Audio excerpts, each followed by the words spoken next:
চলছে। বিশেষ করে আজকে উপস্থিত আছেন মৌলানা মোহাম্মদ আবু বকর সিদ্দিক সাহেব, আলহাজ মৌলানা মোহাম্মদ জাহাঙ্গীর সাহেব, আমার পাশে যিনি বসে আছেন আল্লামা কাজী মোহাম্মদ শকুল আসম আল কাদরি সাহেব, আলহাজ মৌলানা হাফিজ মোহাম্মদ শেখ আখতারুল হক আল খতিবি মুতাজিল্লাহ আলী, নাত রাসূল পরিবেশন করেছেন শায়ের মোহাম্মদ জানে আলমদা কাদরি। সবার নাম উল্লেখ করার মূল কারণ একটু বরকত নেওয়ার জন্য।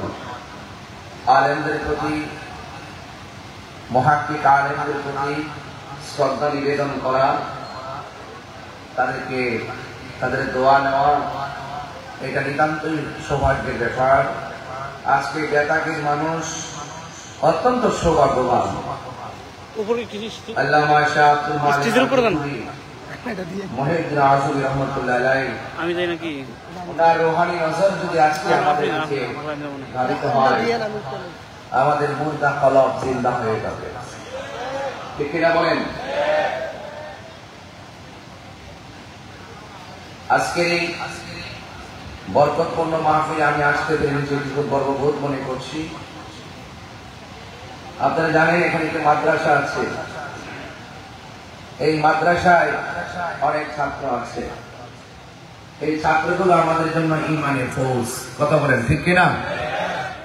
সংগ্রামের সংকটের দুর্যোগে বাতিলের মোকাবেলায় বেতাগের মানুষ পালিয়ে যাওয়ার লোক না। বাতিলের মোকাবেলায় এই বেতাগের মানুষ, রাঙ্গুনিয়ার মানুষ রাজপথে ময়দানে নেমে যাওয়ার মানুষ। তো আজকে পবিত্র জশ্নে জুলুসে ঈদে মিলাদুন নবী সাল্লাল্লাহু আলাইহি ওয়াসাল্লাম উদযাপন উপলক্ষে আজকের যে মাহফিল, এই মাহফিলটি উলামায়ে কেরামের দ্বারা অত্যন্ত অলংকৃত হয়েছে। এতগুলো মাহের আজ উলামায়ে কেরাম একসাথে করা, এটা চারটেকারই ব্যাপার না, এটা অনেক কঠিন ব্যাপার। কথা বলে ঠিক কিনা বলে? এতগুলো মানুষ আজ আপনার মাগরিবের পর থেকে আপনারা চলে এসেছেন। নামে আমি অনেকগুলো প্রজেক্ট দেওয়া হয়েছে। এত সুন্দর পরিবেশ, উদারতার কোনো কমতি নেই। মাহফিল ইন্তেজামিয়া কমিটি যারা এই মাহফিলটি সাজিয়েছেন, তাদের আন্তরিকতার কোনো অভাব নাই। আপনার কি মনে অভাব আছে? সুন্নি মানি হল নবীর পাগল। সুন্নি মানি কার পাগল? তো এই জন্য আহলুস সুন্নাত ওয়াল জামাতের বিরুদ্ধে অনেক ধরনের প্রত্যক্ষ পরোক্ষ ষড়যন্ত্র চলছে। তা আমরা ওই ষড়যন্ত্রকারীদেরকে দায়িত্বহীন কণ্ঠে বলতে চাই, আহলুস সুন্নাত ওয়াল জামাত এটা কাপ পুরুষের জামাত না, এটা হলো মদিনাওয়ালার প্রেমের জামাত। কথা বলেন ঠিক না? এই জন্য আমাদের সকলকে আপনাদেরকে অনুরোধ করে বলতে চাই, আপনারা বলুন, এখন সুন্নিয়তের মাঠ রাজপথে, স্টেজে, ফেসবুকের পাতায় পাতায় এবং হাটে ঘাটে বাজারে আহলুস সুন্নাত ওয়াল জামাতের পরিবেশটা আগের চাইতে ভালো লাগে না খারাপ লাগে? আমরা কি দুই নাকি এক? আরে হাত তোলেন, দুই নাকি এক? আমরা এক ঐক্যবদ্ধ ভাবে সকল অপশক্তির দাঁত বাংলা জবাব দিব। কথা বলেন ঠিক কিনা? ঐক্যবদ্ধ থাকলে কাহার কিছু হবে না। এই জন্য সকলকে ঐক্যবদ্ধই থাকতে হবে। এই ঐক্যবদ্ধতার পেছনে আমাদের দুনিয়ার কোন স্বার্থ নেই। আমাদের স্বার্থ একটাই, রাসূল যদি আমাদের হয়ে যাবে, আমরা বলবো আমি তোমার, তুমি আমার, একবার কথা দাও নবী তুমি আমার হয়ে যাও। কেন? আন-নাবিয়্যু আওলা বিল মুমিনিনা মিন আনফুসিহিম, আমার নবী ঈমানদারদের জানের চাইতে আরো নিকটে। আছে না নাই? এই জন্য আমরা নবীজিকে খালি মসজিদে ঢুকলো নবীজিকে সালাম দিয়ে ঢুকতে হয়। খালি মসজিদে ঢুকলো নবীজিকে কি দিয়ে ঢুকতে হয়? আল্লাহর হাবিব পাক সাল্লাল্লাহু আলাইহি সাল্লামকে সালাম দিয়ে ঢুকতে হয়। আল্লাহর হাবিব সাল্লাল্লাহু আলাইহি সাল্লাম আমাদেরকে দেখার ক্ষমতা আছে না নাই? আমাদের জানের চাইতে আরো নিকটে আল্লাহর হাবিব সাল্লাল্লাহু আলাইহি সাল্লাম হাজির না। এই বিশ্বাস আমাদের সবার আছে কিনা? আমাদের পূর্বে আল্লামা অধ্যক্ষ জয়নুল আবেদিন জুবাইর হুজুর তিনি ঈমান আকীদার কথা বলে গিয়েছেন। আমাদের আহলুস সুন্নাত ওয়াল জামাতের মাননীয় চেয়ারম্যান মহোদয় আল্লামা কাজী মঈনুদ্দিন আশরাফী হুজুর মুনতাজির আলী তিনিও আমাদেরকে ঈমান আকীদার কথাগুলো বুঝিয়ে দিয়ে গিয়েছেন। আমরা কি আর কিতাবের পৃষ্ঠা করে দেখতে হবে? এরকম হাসতে উলামায়ে কেরাম যে কথাগুলো বলে, এই কথাগুলোর উপরে আমাদের নিরঙ্কুশ ভালোবাসা আছে না নাই? এই জন্য আমাদের আকাবেরদের জন্য আপনারা সবাই দোয়া করবেন। আজকে সুন্নিয়তের মাঠটাকে যেভাবে উদারতার ভিত্তিতে আহলুস সুন্নাত ওয়াল জামাতের আকাবেরিনগণ যেভাবে আমাদেরকে উপহার দিয়েছে, আমরা যেন আর বিচ্ছিন্ন না থাকি। বাংলাদেশের প্রত্যন্ত এলাকা থেকে শুরু করে মহানগর টু মহানগর, জেলা উপজেলা, ইউনিয়ন থেকে শুরু করে ওয়ার্ড পর্যন্ত আহলুস সুন্নাত ওয়াল জামাতকে সাংগঠনিকভাবে শক্তিশালী করতে হবে। হাত ধরে কোনো রাজি আছে না নাই বলেন? সাংগঠনিকভাবে ভিত্তি মজবুত হবে, এই দেশের অপশক্তি আমাদের কিছুই করতে পারবে না। ইনশাআল্লাহ আল্লাহ যেন আমাদের সকলকে বোঝার তৌফিক দান করে বলেন আমিন। আজকে পবিত্র জশ্নে জুলুস ঈদে মিলাদুন নবী সাল্লাল্লাহু আলাইহি সাল্লামের মাহফিল চলছে। অনেকেই জশ্নে জুলুস যখন আমরা করি, অনেকে আমাদেরকে বেদাতি ফতোয়া দেয়। ওদের বেদাত ফতোয়া আমাদের কিছু আসে যায় না। ওরা ঘরের কোনায় বসে বসে টেলিভিশনের পর্দায়, মোবাইলের ইউটিউবের মাধ্যমে বেদাতের ফতোয়া দিও, কিন্তু হাজার হাজার লক্ষ লক্ষ আশিকরা রাজপথে জানান দিয়েছে তোমাদের বেদাত নিয়ে তোমরা ঘরের কোনায় থাকো। পবিত্র জশ্নে জুলুস দেশ থেকে দেশান করে চলে গিয়েছে। সন্দেহ আছে? এই জন্য আগামী থেকে যতদিন যাবে আপনাদের সকলকে ওই বাতিল অপশক্তির বিরুদ্ধে এই পবিত্র জশ্নে জুলুস ঈদে মিলাদুন নবী সাল্লাল্লাহু আলাইহি সাল্লাম উপলক্ষে বর্ণাঢ্য র্যালির মাধ্যমে, নবীর আদর্শকে বাস্তবায়নের মাধ্যমে ঘরে ঘরে নবীর সৈনিক আমাদেরকে প্রস্তুত করতে হবে। ঠিক কিনা বলেন? ওলি আল্লাহর সৈনিক তৈরি করতে হবে, আমাদেরকে ঘাম ঝরাতে হবে। আহলুস সুন্নাত ওয়াল জামাতের জন্য, আহলুস সুন্নাত ওয়াল জামাতকে প্রতিষ্ঠিত করার জন্য আমাদেরকে ঘাম ঝরাতে হবে, রক্ত ঝরাতে হবে। প্রয়োজনে আল্লামা শহীদ নুরুল ইসলাম ফারুকীর মতন শহীদ হতে হবে। ঠিক কিনা বলেন? আমরা ভীত নই, আমরা ভয় পাই না। আমাদের সিনার মধ্যে মদিনাওয়ালার প্রেম আছে না নাই? এই জন্য সুন্নিরা কখনো লাল চক্ষুকে ভয় পায় না। সুন্নিদের চোখের মধ্যে আছে মদিনাওয়ালার সবুজ গম্বুজের দৃশ্য মোবারক। আমার জীবন মরণ মাদানী রঙে, সবাই বলেন আমার জীবন মরণ সাজাবো মাদানী রঙে। সেই রঙে রঙিন হলে, সেই রঙে রঙিন হলে আল্লাহ রাসূল থাকবেন আমার সঙ্গে। সুবহানাল্লাহ বলেন।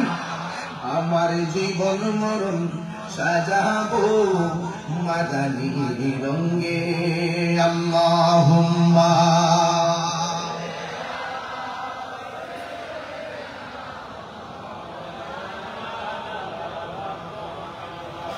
وعلى آل سيدنا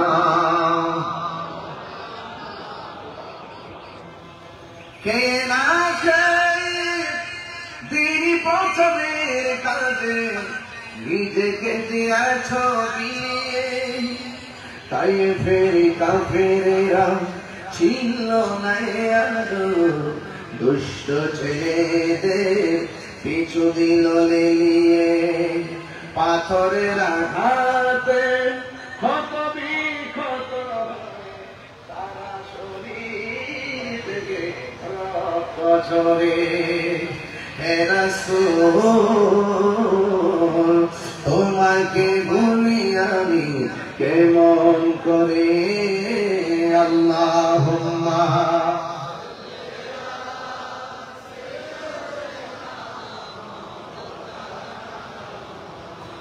وعلى آل سيدنا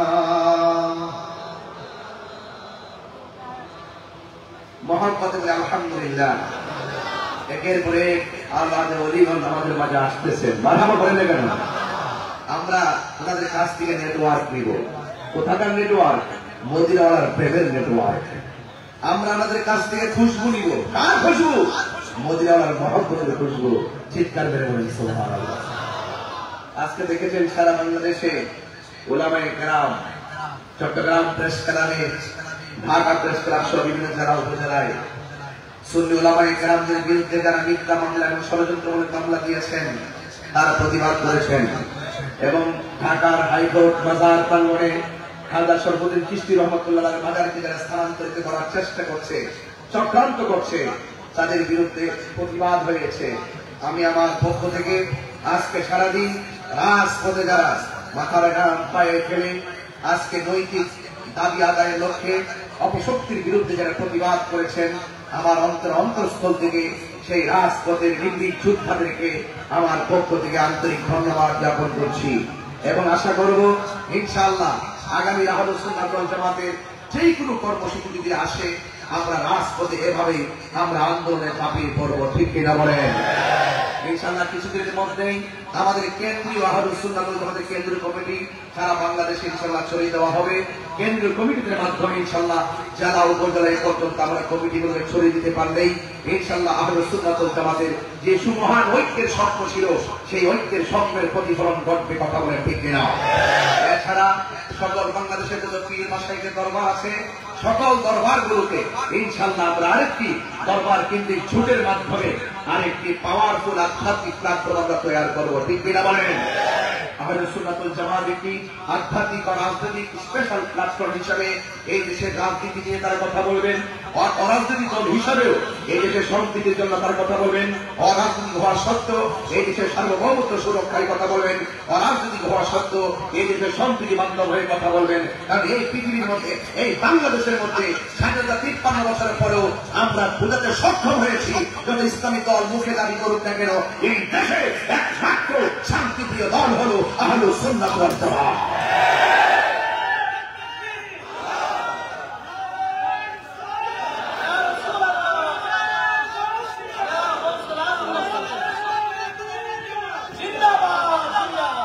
সকলে বলে আলহামদুলিল্লাহ। গভীর মনোযোগ। যদি আমার সময়টা অনেক গরিব কাটায় বেঁধে দেওয়া কারণে 10টা বাজার পূর্বেই আমি আপনাদের কাছ থেকে বিদায় হয়ে যাবে ইনশাআল্লাহ। এখান থেকে আমি আরেকটি জায়গায় চলে যেতে হবে। আমার যুবক ভাইয়েরা, আমার নবীর শুভ আগমনে আমরা কি খুশি না বেজার? আরো বড় করে খুশি না বেজার? হ্যাঁ বন্ধুগণ, পবিত্র ঈদে মিলাদ নবী সাল্লাল্লাহু আলাইহি সাল্লাম সম্পর্কে আমি গুনাহগার এই ক্ষুদ্র জবানে কি বলবো? একটা কথা মনে রাখবেন, আমার যুবক ভাইয়েরা, পিছনে বসে আমার যুবক ভাইয়েরা, অনুরোধ করে বলবো আমরা ঈদে মিলাদ নবী সাল্লাল্লাহু তাআলা আলাইহি ওয়াসাল্লামের গোষ্ঠী জুলুস করি, এটা সুন্দর করে আমরা পালন করি।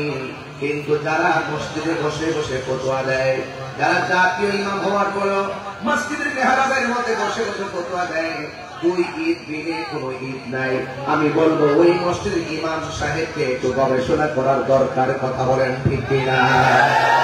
আপনি শুধুমাত্র কোনো গোষ্ঠীর ইমাম এই মসজিদের ইমাম নয়, আপনি কোন গোষ্ঠীর ইমাম হয়ে এখানে আপনি নির্ভর নাই, আপনি সারা বাংলাদেশের সকল মুসলমানদের একটি প্রতিনিধিত্বের জায়গা আপনি কাজ করবেন। এই জন্য আপনি এমন ভাবে কথা বলবেন না যে এইভাবে কথা বললে বিবাদ সৃষ্টি হবে। বাইতুল মুকাররমের মতন এত সুমহান একটি জায়গা খেতাবতের দায়িত্ব পালন করতে গিয়ে আপনি একটা অংশকে খুশি করার জন্য ফতোয়াবাজি করবেন না। আমি অনুরোধ করে বলবো, আপনি যে বলেছেন দুইটা ঈদ ছাড়া কোনো ঈদ নাই, আমি আপনাকে খেদমত আপনার খেদমতে বলবো আপনি একটু গবেষণা করুন, আপনি একটু খেয়াল করুন, আপনি একটু ভালো করে দেখুন। আমরা তো হাদিসের মধ্যে আমরা সাধারণ গ্রামে গঞ্জের মসজিদে ইমাম আছি, আমরা তো কিতাবের মধ্যে পেয়েছি দুইটা ঈদের বাইরেও ঈদ আছে। ঈদুল জুমাকে জুমার দিনটাতে ঈদ বলা হয়েছে, আর আবার দিনটাতে ঈদ বলা হয়েছে। এই জন্য আপনি যে বললেন দুইটা ঈদ ছাড়া কোনো ঈদ নাই, এই বক্তব্যের দ্বারাই উৎসাহিত হয়ে অনেক মানুষ বাংলার জমিনে দশটি জুলুসের সুন্নি জামাতের উপরে আক্রমণ করার সাহস পাইছে, কথা বলেন ঠিক কিনা?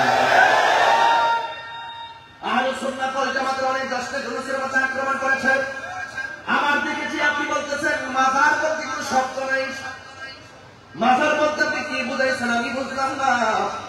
মাজার তো জিয়ারতের জায়গা, আল্লাহর ওলিরা যেই জায়গার মধ্যে শুয়ে আছে এই জায়গাটাকে আমরা জিয়ারতের জন্য উপযুক্ত করে রেখে দিয়েছি। কারণ আল্লাহর ওলিরা যেই জায়গার মধ্যে থাকবে আমরা জিয়ারতের দৃষ্টি রন্ধন করে রাখছি এই জন্য, কারণ সাধারণ বান্দার চাইতে আল্লাহর ওলি আল্লাহর বন্ধুদের সম্মান কম না বেশি? আর বড় করে বলুন কম না বেশি? এই দেশে ইসলামের এখানে আল্লাহর ওলিগণ আপনি ভালো করে জানেন, আপনি যে বাইতুল মুকাররমে দাঁড়িয়ে দাঁড়িয়ে খাতাবত দিচ্ছেন, এই বাইতুল মুকাররম হওয়ার আগে এই দেশের মধ্যে ইসলাম এনেছেন আল্লাহর ওলিগণ। আল্লাহর ওলিগণ এই বাংলাদেশে এসে আগে খানকা করেছেন, এরপরে মসজিদ করেছেন। কেন জানেননি? কারণ মসজিদ করা এত সহজ ছিল না, অনেক কঠিন ছিল। আগে তারা খানকা সাজাইয়া ইসলামের দাওয়াত হিকমতের মাধ্যমে দিয়ে দিয়ে মানুষকে দিন বুঝাইছে। কারণ আল্লাহর ওলিরা ভালো করে জানতেন মানুষের সামনে দিন প্রেজেন্টেশন করতে গেলে সেটা কোয়ালিটি অর্জন করতে হয়। আল্লাহ রাব্বুল আলামিন সেই কোয়ালিটি বলে দিয়েছেন, উদউ ইলা সাবিল রাব্বিকা বিল হিকমাতি ওয়াল মাউইযাতিল হাসানা। আল্লাহ বলে, ও বন্ধু, মানুষকে দ্বীনের পথে ডাকবেন, হকের পথে ডাকবেন, হিকমতের মাধ্যমে ডাকতে হবে, সুন্দর ব্যবহারের মাধ্যমে ডাকতে হবে। এই জন্য আল্লাহর ওলিদের খানকা হওয়ার পরে মসজিদ হয়েছে। এই জন্য ইতিহাস ভালো করে বলতে হবে। আপনার বক্তব্য করে নিরুৎসাহিত হইয়াই আজকে অনেক মানুষ বিভিন্ন মাজারে আক্রমণ করতে, আপনার বক্তব্যের উপরে মানুষ উৎসাহিত হইয়া অনেক সময় অনেক মাজারের মধ্যে আক্রমণ করেছে। আমরা তো আশা করেছিলাম আপনি বাইতুল মুকাররমের জাতীয় মসজিদে হারারে দাঁড়াইয়া সম্প্রীতির লক্ষ্যে বক্তব্য দিবেন। আমরা তো চেয়েছিলাম আপনি সকল ইসলাম প্রেমিক যারা রয়েছেন সবার মধ্যে ম্যানেজ করবেন, কিন্তু এত সুন্দর একটা জায়গায় আপনাকে দেওয়া হলো। কিন্তু আপনি যে বক্তব্য দিচ্ছেন লাগামহীন বক্তব্য আপনাকে পরিত্যাগ করা লাগবে। এইভাবে যদি বক্তব্য দিতে থাকেন তাইলে এই দেশের মধ্যে একটা গৃহযুদ্ধ লাগার সম্ভাবনা আছে। কথা বলেন ঠিক কিনা? এই জন্য কেন বলছে এই দেশের 75% পরিকাপন্থী সুন্নি মুসলমান। কথা বলেন ঠিক কিনা? আজকে হয়তো আমরা রাতের অন্ধকারে হঠাৎ করে কেউ এসেছে মাদার ভাঙতেছে, আমরা হয়তো টের পাই না, দেখি না, বুঝি না। কিন্তু এমন একটা সময় আসবে, সেই দিন বেশি দূরে নয়, আহলে সুন্নাত ওয়াল জামাত মাযহাবকে সুরক্ষা করার জন্য ইনশাআল্লাহ এই বাংলার জমিনে প্রতিরোধ কমিটি গঠন করা হবে। যারা আল্লাহর ওলিদের মাযহাবকে ভাঙার জন্য যারা ষড়যন্ত্র করবে, আমরা আহলে সুন্নাত ওয়াল জামাত তাদের দাঁত বাংলার জবাব দিব। সুন্নি মুসলমান দাঁড়িয়ে আছি না ভাই? খবরদার, খানকা আছেন বলে মনে করবেন না আমরা দুর্বল। আমরা দুর্বল নয়। আমরা ইনশাআল্লাহ কাহার উপরে আমরা গায়ে করে ঝগড়া করি না। কেউ যদি আমাদের উপরে গায়ে করে ঝগড়া করতে চায় ইনশাআল্লাহ আমরা প্রতিরোধ করার জন্য প্রস্তুত আছি। কথা বলেন ঠিক কিনা? এই জন্য আমার ভাইরা জশ্নে জুলুস এটা ছিল, আছে, থাকবে। ঠিক কিনা বলে? আজকে যারা বলে নবী দুনিয়াতে এসে 40 বছর পর নবুয়তি পাইয়া নবী হয়েছেন, আমি বলবো তাদের অন্তরে বেদি হয়েছে। কথা বলে ঠিক কিনা? তাদের অন্তরে কি রয়েছে? বেদি রয়েছে। তাদেরকে সিল মেরে দেওয়া হয়েছে। এরা জাহেল মুরাক্কাব, নারী শয়তান। আহলে সুন্নাত ওয়াল জামাতের আকীদা হলো আমার নবী দুনিয়াতে আসার আগেই নবী ছিলেন। সন্দেহ আছে? আমার নবী দুনিয়াতে আসার আগে নবী ছিল কি ছিল না? মানে মাঝে যখন ছিল তখন নবী ছিল কিনা? আমাদের মাসির প্রকাশিত হলো তখন নবী ছিল কিনা? 40 বছর পূর্বে নবুয়তি পাওয়ার আগে আমার নবী নবী হিসাবে ছিল কি ছিল না? আজকে যারা নবীকে নবী হিসাবে মানতে চায় না, যারা 40 বছর আগে নাকি নবী ছিল না বলে, এরা লেবাসের মুসলমান, হাকিকতে বেঈমান। কথা বলেন ঠিক কিনা?